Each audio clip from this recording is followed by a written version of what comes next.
Dear future generations, I think I speak for the rest of us when I say, sorry. Sorry we left you with our mess of a planet.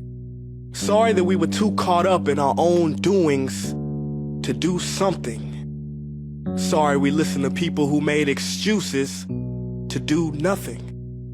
I hope you forgive us. We just didn't realize how special the earth was. Like a marriage gone wrong, we didn't know what we had until it was gone. For example, I'm guessing you probably know it as the Amazon desert, right?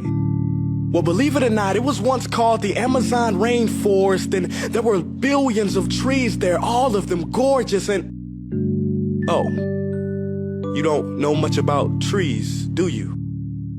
Well, let me tell you, trees are amazing. I mean, we literally breathe the air they are creating. They clean up our pollution, our carbon. They store and purify water, give us medicine that cures our diseases, food that feeds us, which is why I'm so sorry to tell you that we burn them down.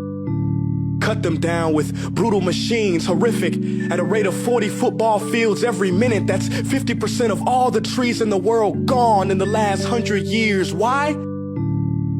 For this. And that wouldn't make me so sad if it weren't so many pictures of leaves on it.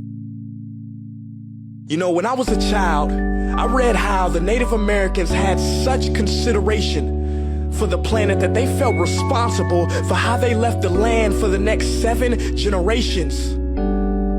Which brings me great sorrow, because most of us today don't even care about tomorrow.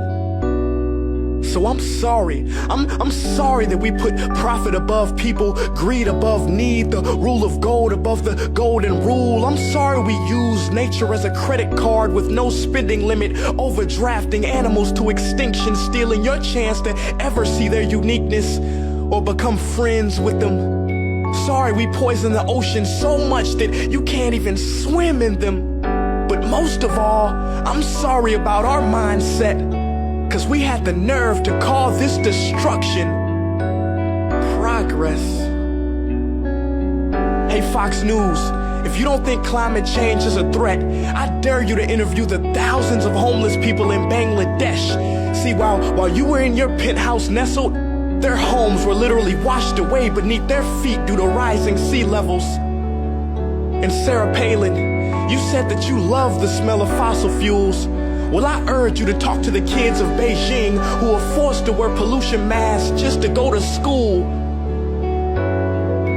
See, you can ignore this, but the thing about truth is, it can be denied, not avoided. So I'm sorry, future generations. I'm sorry that our footprint became a sinkhole and not a garden. I'm sorry that we paid so much attention to ISIS and very little to how fast the ice is melting in the Arctic. I'm sorry we doomed you, and I'm sorry we couldn't find another planet in time to move to. You know what? Cut the beat. I'm not sorry. This future, I do not accept it, because an error does not become a mistake until you refuse to correct it. We can redirect this. How? Let me suggest that if a farmer sees a tree that is unhealthy, they don't look at the branches to diagnose it, they look at the root. So like that farmer, we must look at the root, and not to the branches of government, not to the politicians run by corporations. We are the root, we are the foundation. This generation, it is up to us to take care of this planet. It is our only home. We must globally warm our hearts and change the climate of our souls and realize that we are not apart from nature, we are a part of nature. And to betray nature is to betray us. To save nature is to save us. Because whatever you're fighting for, racism or poverty, feminism, gay rights, or any type of equality, it won't matter in the least. Because if we don't all work together to save the environment, we will be equally extinct.